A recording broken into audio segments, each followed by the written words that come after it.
ปวดขาแต่เป็นปีนนะดูมันจะได้เด้อเลยนะลู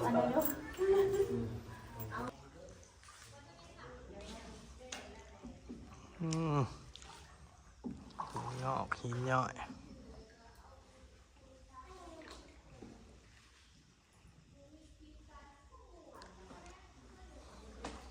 เมืองอันนี้เมืองท่าแขกเมืองมหาไซเมืองท่าแขกเนาะทำผ่าเมืองท่าแขกยินน้ำมันยินอยากเลยน้ำมันจะบอก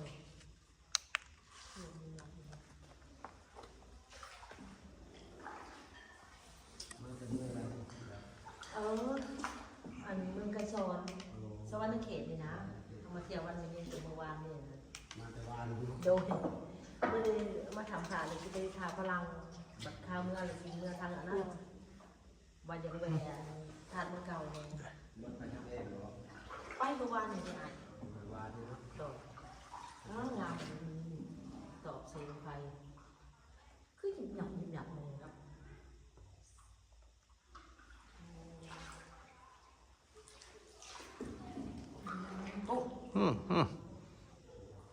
นกแอนเจี๊ยบอ่ะเจี๊ยบมันโดนนกแอน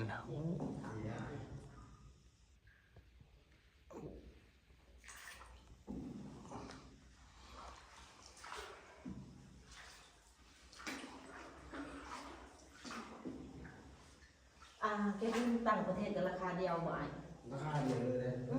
ราคาเดียวเลยก็เลยให้เพิ่นมาเที่ยวละลายนั่นแหละเนาะทางในก็มีวังบ่วังน้ำมาทางในมีตังโง่ออกบ่อยกูบอกว่าเข้าเลย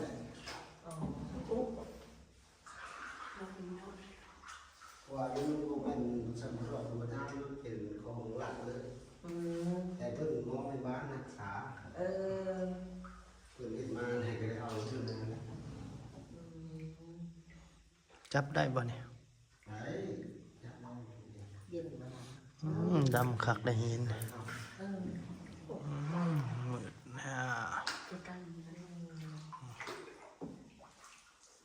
ก็เลิกรู้เนาะโอ้มันเป็นอุโมงค์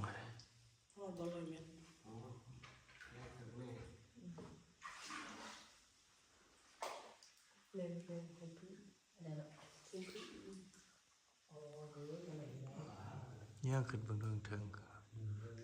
เด็ดโอ้ล่างโอเคโอ้งามเว้ย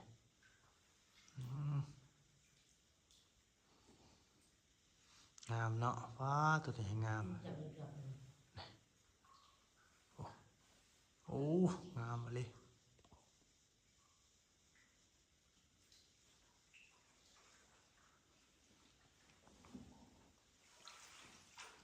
หินย่อย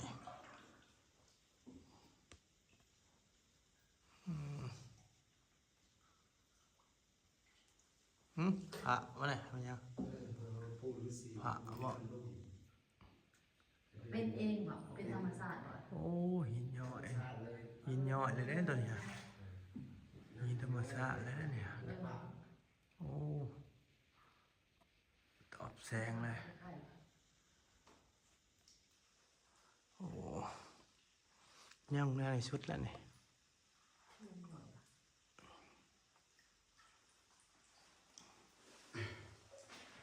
ชุดแล้วเราอ่าน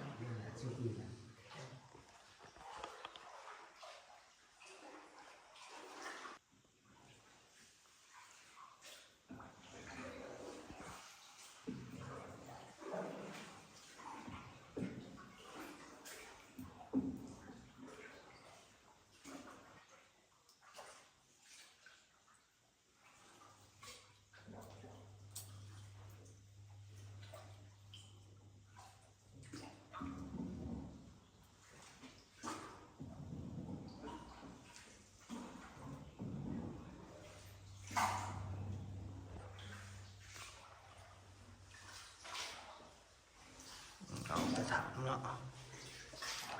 มาทำปลาพาบ่อยนี่ก็ห้องทำปลาพาเคยเห็นบ่ตัวปลาพาเนี่ย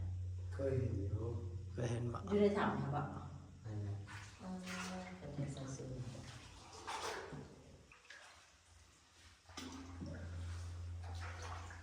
มีบาง